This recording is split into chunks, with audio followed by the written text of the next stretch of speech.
Well, ICE arrested an illegal Venezuelan immigrant yesterday after turning himself in Detroit. He walked in and said, "Arrest me, or I'm going to go out and commit more crimes." That's great news, but the flip side, of course, is that we're now learning that FBI agents have been tipping off illegal Venezuelan gang members that ICE was about to arrest them. Yes, you heard that correctly. The FBI tipping off illegals before ICE can make arrests. Border Czar Tom Homan says, "We'll find these FBI agents and we will arrest them." Watch. Border Czar Tom Homan. Tom, where are these leaks coming from?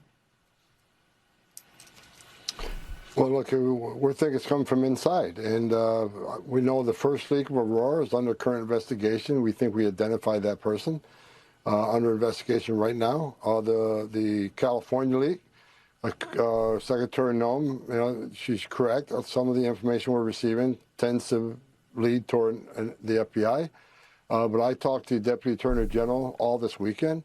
They've opened up a criminal investigation. And they have promised that not only this person lose their job and lose their pension, they're going to go to jail. Wow. Isn't the FBI supposed to be protecting Americans? What's going on here? One incredible journalist. Getting the bad guys? Yeah.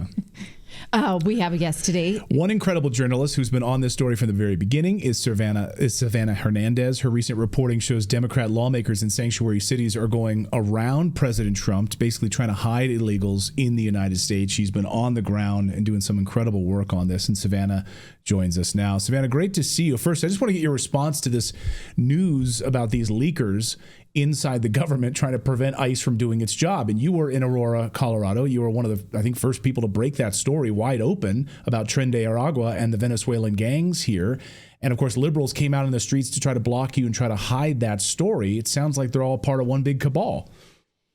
Absolutely. And, the left wing has really infiltrated every single three-letter agency, every single organization in the United States of America. So, of course, it's going to take us time to really weed all of that corruption out. And we're really seeing it in live time right now. I mean, the FBI tipping off Venezuelan illegal gang members who shouldn't even be in this country about ICE raids is something that you wouldn't expect, right? But this is where we're currently at with our government. It truly is an internal war, if you will, between an American government that now wants to actually clean things up for the American people, clean up our streets, clean up our economy, and then the other side of the government that has been actively working against the interests of the United States of America and its citizens. So we're seeing that in live time. This is not surprising, but it is disappointing, of course, to see the corruption in our FBI. We need to get Kash Patel in there ASAP. And I think, this is another example as to why.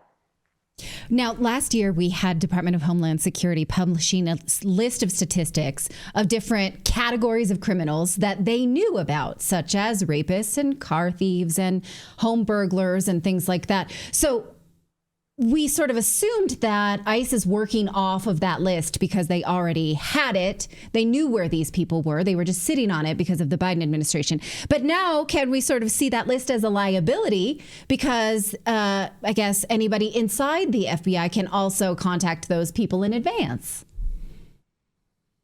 Well, exactly. But on top of that, you also have these left-wing governments. I went to Boston and New York, for example, this past weekend, because it is these sanctuary cities that are now going even further and basically trying to hide illegal immigrants further within their state.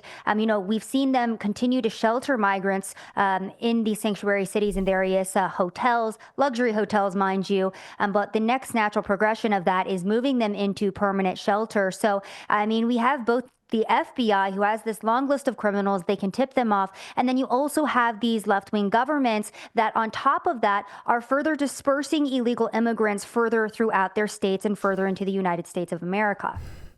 You're reporting this week in the Bronx because you said, at the end of this month, Mayor Eric Adams is planning on moving 2,200 migrant men into a building in the Bronx.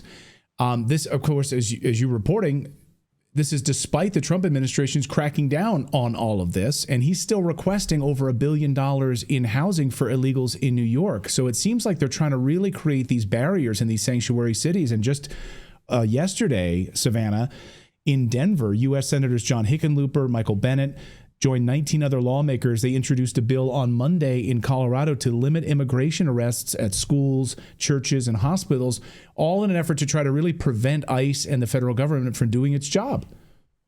Absolutely. So the reason why I went to both New York City, the Bronx area, and also Boston is because next month they're going to have a House Oversight Committee that is going to be bringing forth the mayors of these 4 specific sanctuary cities that have been the worst at following federal immigration law. So we're going to see the Denver, Chicago, New York City, and Boston mayor come forward. And the talking points that they're already putting out is, well, we can still be welcoming and compassionate without sacrificing public safety. But I mean, like Natalie just talked about, we already have a list of all of these criminals that have been in the United States of America. I went to Boston specifically because the hotel that I shot my report in front of, an illegal immigrant was just arrested with 5,000 grams of fentanyl and an AR-15. There has been a long string of arrests in Boston, by the way. These illegals tied to the murder of American citizens, to child rape, to a majority of horrific crimes. And then even further in the Bronx, because Mayor Eric Adams has tried to be buddy-buddy with the Trump administration.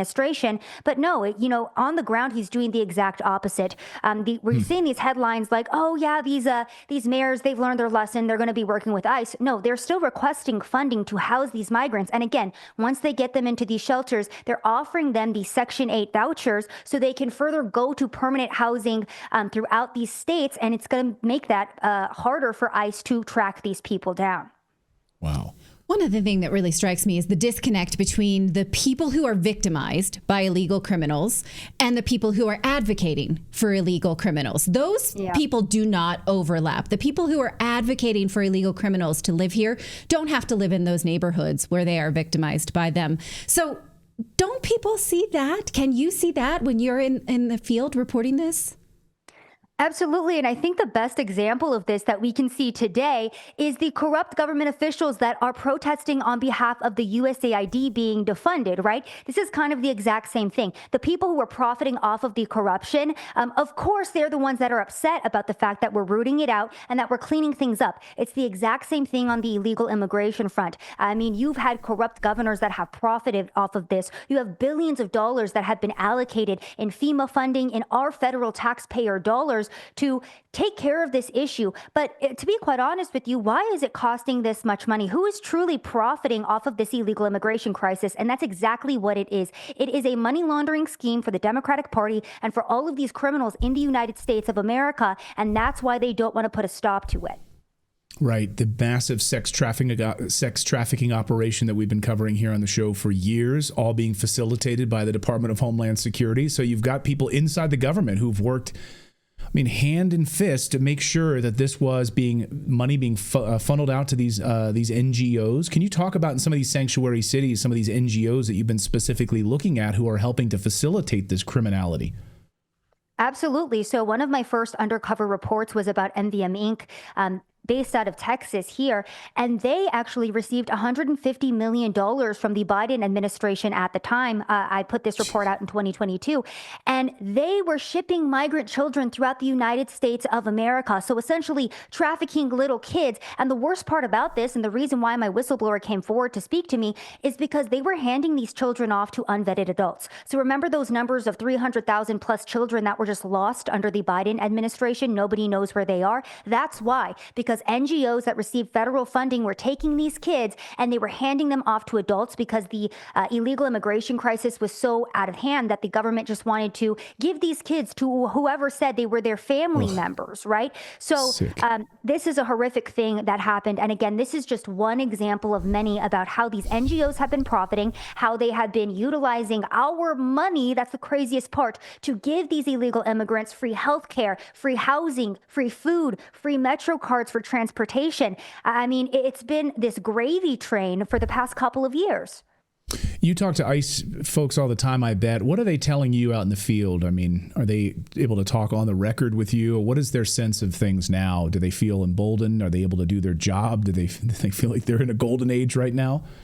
So I haven't spoken to any ICE agents yet, but what I can tell you is previously when I did speak to the Border Patrol and National Guard that were on the border, they stated, we feel like an Uber service for migrants. We're basically told to pick them up and to escort them into the country. We have our hands tied. We cannot do our job. And they were extremely demoralized for 4 years. They had the cartel shooting at them. They could do nothing, to protect themselves. And the cartel absolutely owned the border and various parts of this country, to be quite honest. Now, just over the past couple of weeks, we have seen the crackdown on illegal immigration. And I do believe that we are going to see, a lot more energy surrounding ICE, surrounding National Guard, surrounding Border Patrol, because they are now able to do their jobs and they're emboldened to actually implement the law and order in the United States of America. Savannah Hernandez, one of the great journalists in the country, on the front lines, doing amazing work. Thank you for keeping them honest. And in this reporting, we're in a tough time right now. There's people trying to undermine all this work that's being done. Thanks for keeping them honest, Savannah. Great work as always. Thank you so much.